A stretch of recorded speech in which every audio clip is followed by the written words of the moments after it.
How's it going, everybody? So in today's video I'm going to be doing probably the most needed demonstration and explanation that of the old school Toyota community. I'm going to be going over the 3TC slash 2TC 2TG alternator upgrade. So in this video I'm going to be showing you really the pros and cons of all of them, and I'm going to go over basically what you should be looking at, how you should be looking at it, and definitely the different wiring options, because with all of these you can do the one wire and you can do the OEM wiring, and I'm going to show you why, or at least explain to you why you probably going to want to stick with the OEM versus one wire. We're also going over mounts and pretty much stats on all of them. So to start off, we're going to do this column, voltage versus amperage. So all of these alternators I'm going to be going over are going to be the GM style alternator, which is the Saturns, then CS130, CS140, CS144 and on, as well as some brushless ones, which will be pretty cool. So with voltage versus amperage, all these alternators put out 12 volts. They're made for 12 volt systems. They charge at 14.3 or 14.4. That's pretty standard overall alternators, and that's kind of what we're sticking with. Unless you have a drag card that uses a 16 volt system, 20 volt, 4 volt, 48 volt if you have hybrids, what have you. So with the voltage versus amperage, amperage is almost like money in a bank. Depending on what alternator you get, depends on how big your bank is and how much amperage you can store. When the car needs it, the alternator will give it that amperage. However, this basically is how it works. It's not like you're throwing out, let's say 200 amps, all the time into the system. You're only throwing out however many amps the system requires. That way you're not overloading your circuitry with amperage that isn't going anywhere. That's how you start fires. But yes, any of these alternators give you what you recommend or what you want, what the vehicle's asking. So if you're using an electric fan, of course you're adding an amperage or you're adding a draw somewhere that the original alternator wouldn't be able to handle very efficiently. For reference sake, the original alternator, the OEM alternator, throws out 75 amps with the external regulator at 3000 RPM. All of these, of course, give more. Different sizes. So of course, the stock alternator is pretty tiny compared to any of the other ones. The only one that really comes close to is the Saturn alternator, and I have it right here. So this was a reman that I had. I still have the original, not that it matters, I'm not using it anymore, but this is a 3TC alternator. As you can see, it's pretty small. The one I upgraded to after this was a C140 early type, which is huge compared to that. The C140 early type and the C130s more or less use the same case. They're rather big and they have a squared off look. It's like a rounded off square. It's really weird. But this is it right here. As you can see, he uses a bigger type fan. If it comes with a fan that doesn't look too OEM, I would just leave the fan on there because it's meant to work with that alternator. Of course you can switch over the smaller fan to this guy, but I would just leave the stock one on. All the shafts are the same size too, so you can pull off the pulley and press it onto this one. It's no problem. For comparison's sake, let me see if I can lift up both of these at the same time. I can. As you can see, there's a little bit of a difference. This is definitely a meaty boy. This is rather puny in comparison. With this guy also, because of his shape, it's a little hard to put in, but we'll talk about that later. Another thing that you want to deal with all these alternators is the current. So with the stock alternator, the most current that you'll be flowing is 75 amps. The minute you go over to any other alternator, you're increasing the current, which the stock wiring wasn't really made for. I've heard that with the Saturn alternator, I've read, seen, I've even played with, because I used to have a Saturn alternator, you can run the factory charge harness with this and you'll be fine.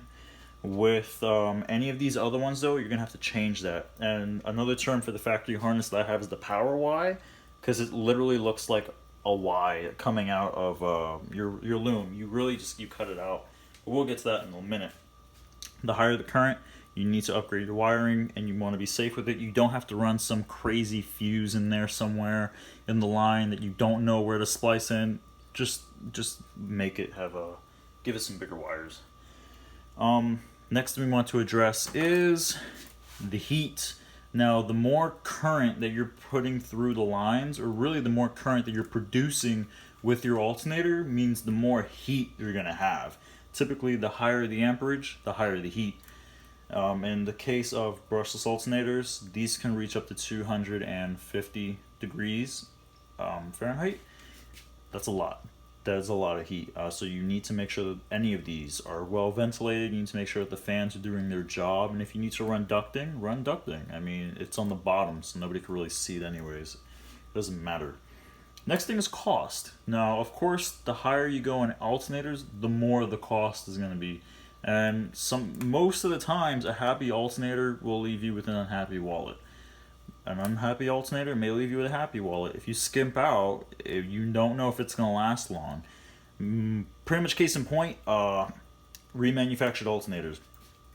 Both of the alternators I showed you were reman units that I bought.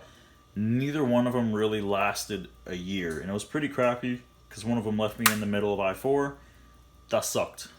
That was a big tow bill. But with that in mind, I only ever buy new alternators now, and I've only bought one, which is the current alternator that I have, which I'll get to later. Remember, you get what you pay for, kids.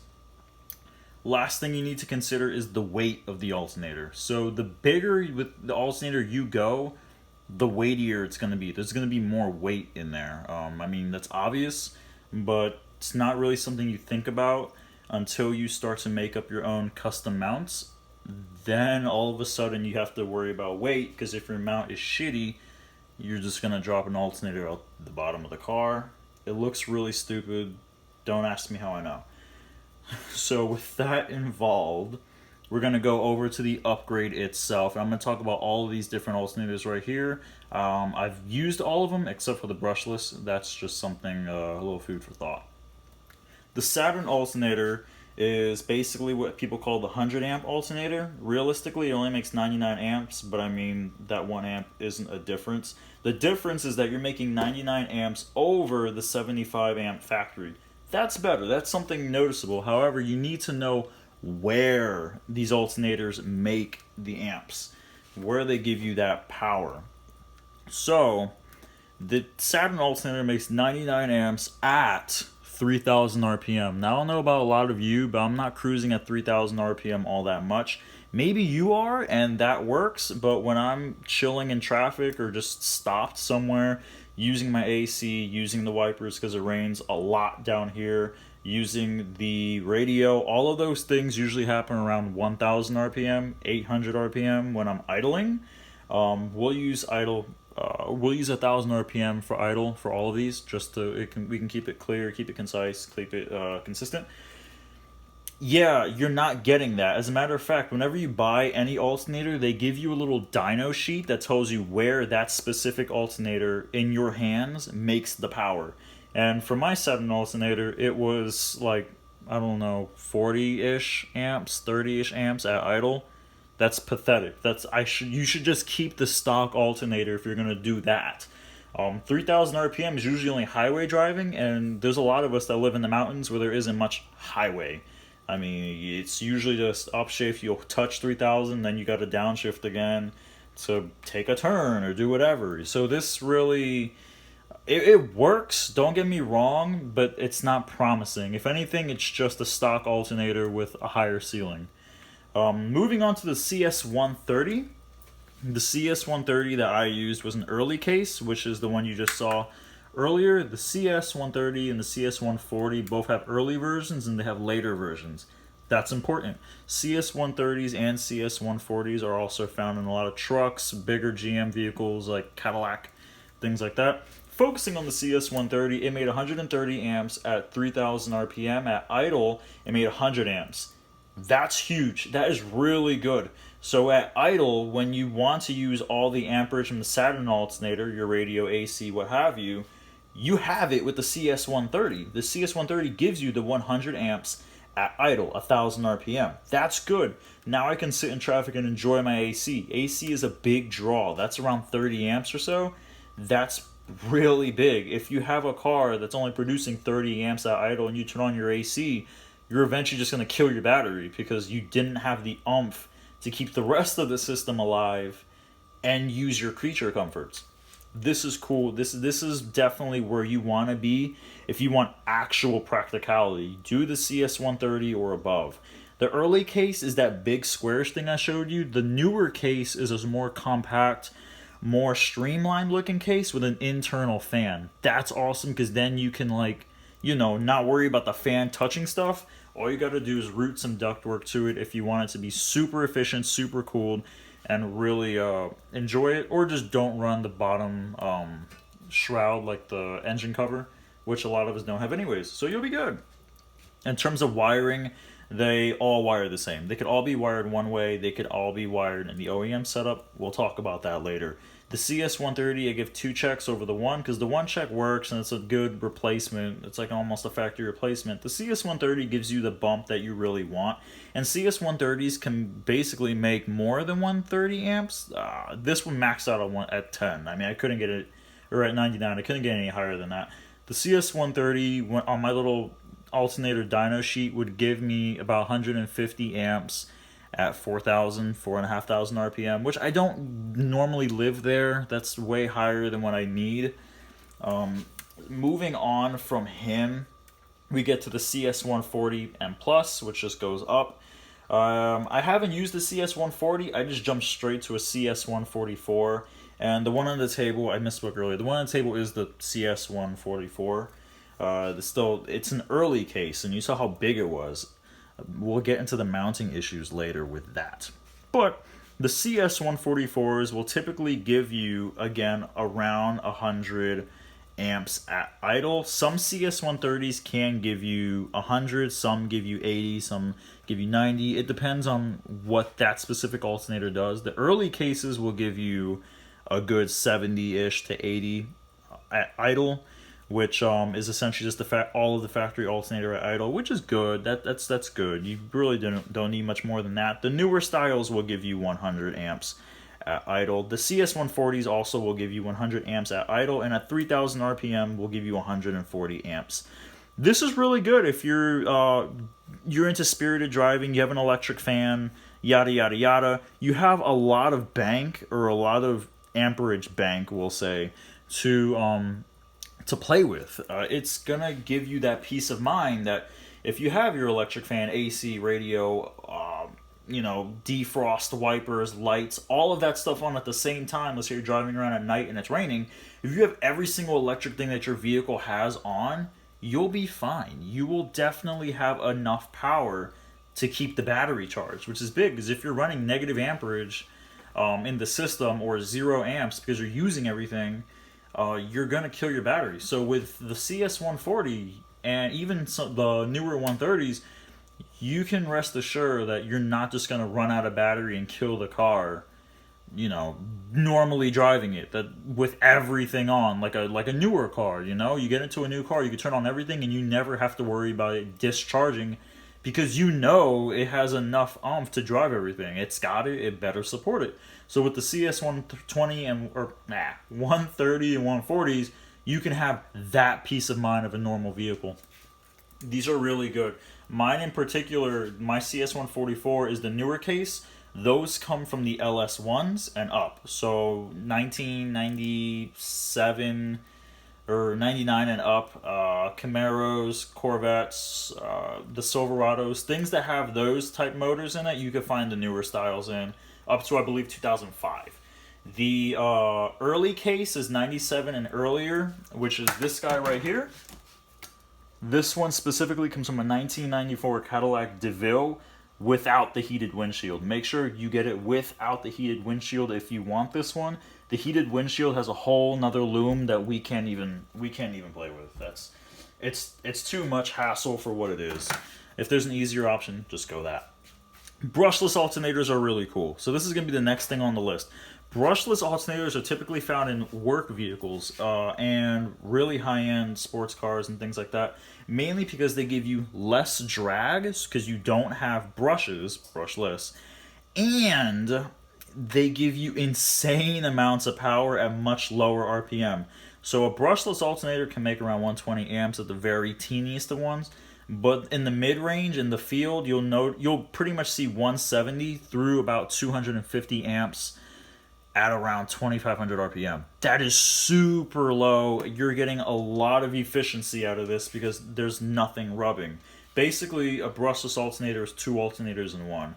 A smaller one that creates the field and excites, and then a larger one that receives that field and through its own magic, because I mean they all work, these two will work a little bit differently. Through the little magic that's going on in there, with the fields, you can basically make a lot of power down low, which is excellent for, of course, all these luxury vehicles that are, using all their stuff at idle essentially, or the work truck vehicles that need a lot of power like this quick. They need it now and they're gonna get it now.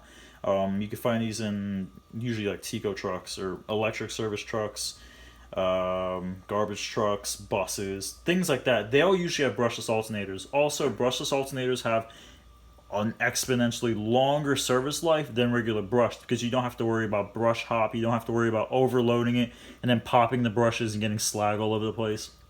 These guys right here is definitely the future, and I do really want to play with one. The downside though is weight.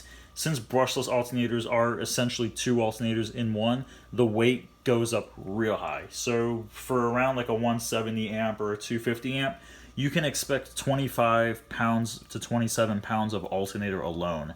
That is really heavy for an alternator. I mean, the ones on the table will weigh anywhere, 10 to 15-ish pounds.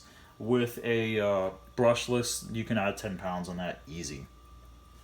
Moving on, we're going to go to mounting these suckers. So, or actually, let me go back one. Brushless alternators are actually a lot more expensive than these two, but I think that goes without saying. The Saturn alternator you can get for around 100-ish to 120 bucks, reman. The CS130, I seen those around 150. The CS140s hover around the same prices as the CS130s. They're around 170, 180. If you want a new one, they can get pretty pricey, with the Saturn alternators being 150, these guys being around the 200-ish range, and brand new CS140s and 44s and up could be anywhere in the 300s depending on where you go. Then again, you could also buy rebuild kits of the CS140, so that might be beneficial to you, because you can rebuild this at home with like a $12 kit, which is really good. So these guys, I mean, I've seen them in the thousands, I've seen them 500, 700, it all depends on what capacity you go. Now we can go on to mounting. With the Saturn alternator, and I don't have one right here, I'm sorry, but we can explain it. With the Saturn alternator, it looks a lot like the factory style alternator. It's roughly this size and it has the same style mounts on the bottom, to which you can use the factory mount and slide it in and you're good to go. The issue is that the Saturn alternator uses a thinner through bolt, so you need to bore it out a little bit. That way you can actually mount the through bolt in. I've seen some where they're the same size, the right size. I've seen some where they're smaller, some where they're bigger. Most of them I've seen they're bigger. So just keep that in mind, that you're going to have to drill through the aluminum casing of the Saturn alternator.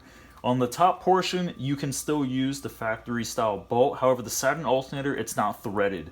So what you need to do is basically get a bolt just to go through, or just a nut for the bolt you have up there, and you'll be fine. With the Saturn alternator, you do also need to take off their pulley, because it's a ribbed pulley. And since all the shafts are the same, the Toyota, all of these, I don't know about brushless, but the ones that we're focusing on, you can pull it off with a 3-arm puller. You can pull off the fan as well if you want to keep it, because the Saturn uses a metal fan. And then put everything on, that way it looks OEM in the front, for those of you who care for that. I did, I liked it, it looked nice. Another thing you need to keep in mind is that the Saturn alternator, the bosses are different around the casing, or the castings are different. So you need to adjust where the adjuster arm is on the engine. Move it down one, or keep it in the same spot and shave aside. If you move it down one, you'll be able to mess with it no problem. So that's the Saturn alternator installation. That's going to be the only one that uses the OEM mounts. If you go CS anything above the Saturn alternator or brushless, they need custom mounts. Now for the early type, you can kind of MacGyver a way to get the original factory style thing on here, or the factory style mount on there. The only issue is that you run into this guy up here, because his mounts are 180 degrees across from each other, instead of the factory alternator, which is clocked differently. So keep that in mind. With the early style case, this is a big boy. This does not, even if you have headers, it doesn't go in easy at all because it's such an awkward shape. It's a freaking square. What you want to do is, if you're using one of these, just say this is the one you want to go with because of cost or whatever, unbolt the driver's side subframe, not the subframe, holy shit, the sway bar mount, unbolt him, let him hang, and then you can kind of MacGyver him in there with your wrist black magic. Once you get him in there, you need a custom lower mount, which I'll show later in the video. I made a mount out of a piece of box steel tubing and 2 plates. Kind of looks like this, so it bolts onto the engine like such. Basically reusing those 2 holes, and then it's a plate that goes here. Actually, I think he's actually right in here, not there. Yeah, there we go. And then the alternator could play around in here. I have a bunch of washers on mine just so I can play with the spacing of the alternator and make sure it's nice and in line with the belts. The one thing you need to know with any alternator that you may go over, if you're using a custom mount, you need to make sure it's in line. If it's not, it's going to squeal and you're going to look kind of crappy at a car show or the grocery store. Or what will happen is you're going to wear out the alternator really quickly, and you're basically going to be exchanging it out for another one in a couple of months maybe. I learned that one the hard way with this one. It wasn't really lined up the best I can get it, and it essentially burned out the brushes because it was putting load on the bearings based in a way that it wasn't meant to, and it just wore it out. So make sure they're straight. Definitely make sure they're in line and that the belts are all lining up. You can still put the pulley on any which one of these. Like I mentioned, you should be good with that. With the top mount, what I recommend is instead of using the factory adjuster, it won't work out the best. It really won't, because with the 180 degree on this one, it hits that little corner. So what I recommend is just get a turnbuckle. Double adjustable is nice. I have a single adjustable on mine. I'm kind of hating it. Basically, you have one end here, another end here. They screw into a center adjuster. And with that, you should be able to rotate it either clockwise or counterclockwise. And I'll move these both out and in at the same time. That way you can save time, and that way you can, instead of having to hold it back with a pry bar and then adjust it with the original adjuster, the arm, you can just adjust it here and this will tighten it up for you, so you don't need 2 people doing it or just one person. You get it and then the bar flies at you. We've all been there. I have many times. Okay, now the next part of the video that I know a lot of you are keen on, a lot of you want to know about, is going to be the wiring. So with all of these alternators like I mentioned before, you can definitely one-wire them, no problem. I think you can even one-wire the brushless alternator, which is just going to the positive. Now the positive that bolts onto the back of the alternator is the bottom part of the power wire of your charge harness. The charge harness connects 1 to the alternator, 2 to the fuse box, and then 3 to the battery. That needs to be upgraded if you're going to do anything above 99 amps. Let me say it again. The charge harness needs to be upgraded if you're going anything above 100 amps. Reason being, it's like, what, a 14 gauge wire or a 12? It's not the thickest at all. And honestly, you could probably buy it at a parts store. We don't want that. What I did personally is I took some 4 gauge oxygen-free copper speaker wire, 100% copper with a thick shielding, and I made a new Y. So basically it's 2 pieces that go down like that, and then I have a really thick copper coupling. Another one goes in here, and what I did was I superheated it, filled it up with solder. So now all of this is completely soldered together, and that sucker is not coming out. So now you'll have your one to the alternator, you'll have it to the box, and then you'll have it to the 12 positive on the battery. This will handle the load no problem. If you know you're using this thick heavy gauge that's rated for it, you'll be good. Now that's it. That's all you have to do for the one wire alternator. Just that one wire and you're good to go. It's grounded by the case, and the case is grounded to the car. If you want to run another ground wire, you can, but you don't really need to with these because the motor itself is grounded. The whole circuit's grounded. Make sure to check your grounds. The issue I have with one wire alternators is that you're now waiting for the alternator to self-excite. So when you're spinning the engine, the alternator isn't on until it reaches the rated RPM in which it produces current. That's my one gripe with it. It's not always on when the car is on. My second gripe with it is that your light doesn't go out. So when you're turning on your car, if you're having an issue with the alternator, the car is not going to tell you anymore with the charge light and e-brake combination. It's just going to always be turned on unless you pull out the bulb, and that's kind of ghetto. Now, with the OEM setup, we take care of all of this. So here we go with the OEM setup. With the CS130, the 140, even the Saturn alternator, some of them I believe, you have these four letters right here. And I noticed this more with the 130s and the 140s. Those letters indicate something just like your old alternator indicated something. S is your sense. So the S is going to be what the alternator is sensing voltage-wise from the battery. Should the battery dip in voltage, the alternator works harder to give it more current, which is why if you set it up OEM, your car will charge faster than the one-wire alternator. That is proven. So I'm going to put it right here, battery, or shit, that's where he gets posted, is the battery. That's horrible. The next is F. F, you actually have this in your car as well as L. F is field. Field is when you turn the key on in the car, it's going to turn on your alternator even though it's not spinning. So basically once you click that key, that you put it on accessories, or really that you put it on, the vehicle is telling the alternator, hey, I'm on. You need to be too.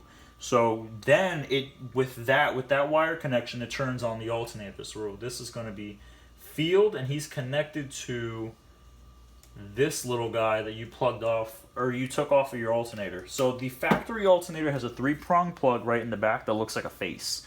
Basically, when you take this plug off, the one closest to the tab is the mouth. It looks like a face, it's the mouth.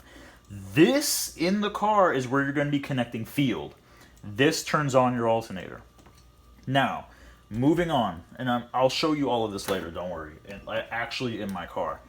The last and final wire is the light wire, and this right here is what is going to essentially turn on, or really turn off the light in your car and make it work like factory. Now I actually have the...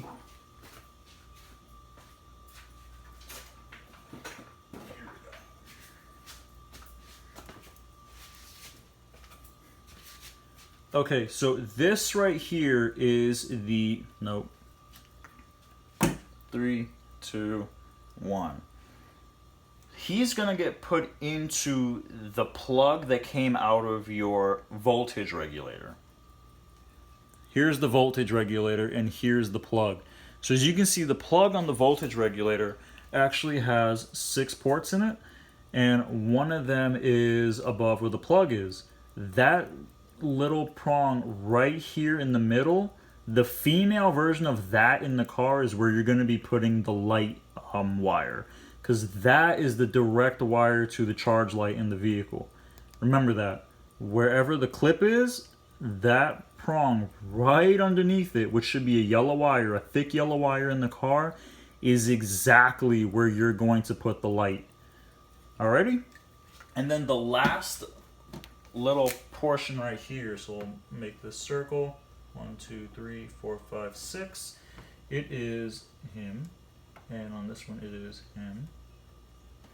The last wire is the P, and this one you don't use. The P is actually a square wave coming out of the alternator that drives the tachometers in GM vehicles. Now a lot of us know that GM vehicles use an inline filter for the tach, and really that's coming off from this. So theoretically, if you use the tachometer from a GM vehicle and you had it plugged up the right way with the inline filter to that P port, you could drive it with this alternator, which I thought was pretty interesting, because that means that you can use like aftermarket tachometers without a tach adapter. All you gotta do is get the filter, plug it into there, and theoretically you should be good. Now, I haven't tested that, but I kind of want to, because that's pretty interesting. And the last but not least, the last connection you need is the power Y, which we talked about. That's the one that goes to the positive port right here. That's shared between the one wire and this, because I mean the power's got to go somewhere. So now you know exactly what you need to do and all the information that you may need to know when choosing the alternator and how to install the alternator. Now, what I'm going to do is I'm going to jack up my car, because I do have a LS1 CS144 alternator in it, and I'm going to show you what it looks like in the flesh. Let's go. Actually, hold on one second. Before we see what the car looks like, let me show you a big difference. So remember I was talking about the CS140 and 130 having an early type and a later type? This is the plug for the CS130 early type. It's a very square plug, and it has 4 pins on it. Those 4 pins correspond to the 4 pins that are on the back of the alternator right there. And you can kind of see right here, if I can zoom in on it, those are the letters. So it's P, L, F, and S. The new alternators have the same lettering. Don't get me wrong. They're the same lettering. However, the plug changes. The plug, this right here, definitely changes. So while the early type looks boxy, like a Tetris piece, I'll do early type right here, and that looks like this. Like that. The newer type, new type, looks like an oval. And sometimes they'll have little slits cut in, something like that. But it's going to be spread out like this. 3, 4, 4 prongs. And then it's going to be 1, 2, 3, 4.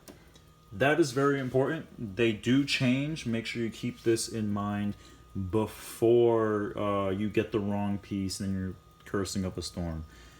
Alright, now let's see the car. So I got the car jacked up on my Bluetooth jack stands, and I'm going to show you exactly what it looks like in the flesh to have all the wiring done. So right up here, we'll start the terminal. That green wire coming off, I've unsheathed all these for you to see.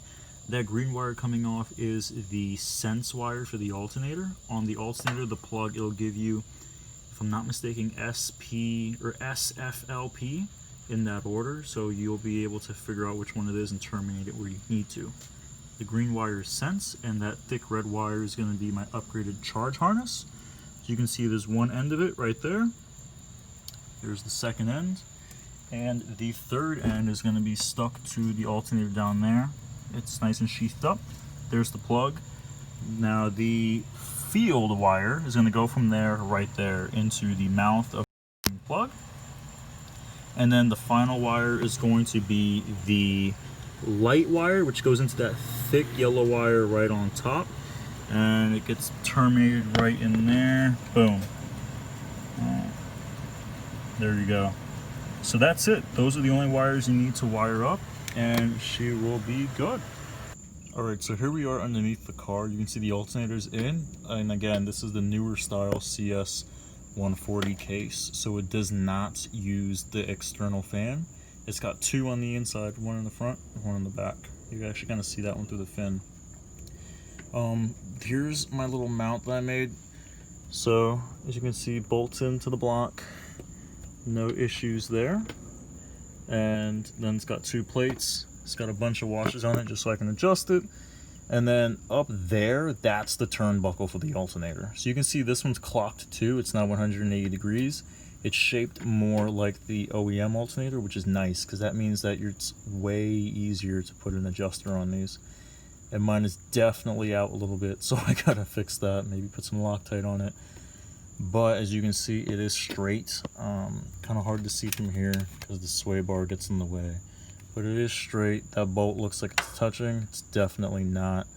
I'm probably just going to go to a smaller bolt and then keep the adjusters on the inside. This was just really when I was first putting it up. And then I completely forgot about it. So this is where we are. And this is what it looks like installed. So now you guys know what the wiring looks like, you know what to look for in your alternators, and you know what it looks like bolted up. So hope you guys can use this info to keep your cars running. And on the next video, I'll be talking about how or what switches out for our suspension, what you can use from the 8.6, Ford 8.8, Dana's, the Celica Supra, and then what you can use for traction rods and whatnot. Here's my setup. So I got the T3 shit. That was a fun time at the alignment shop. GTX2 stuff. Fortunato 500s and 886 brakes, and this is kind of all the way around. So I'll get more into depth with that and give you guys the scoop on what you can do, what works, what doesn't, and what have you. Take it easy, guys, and see you in the next one. Cheers.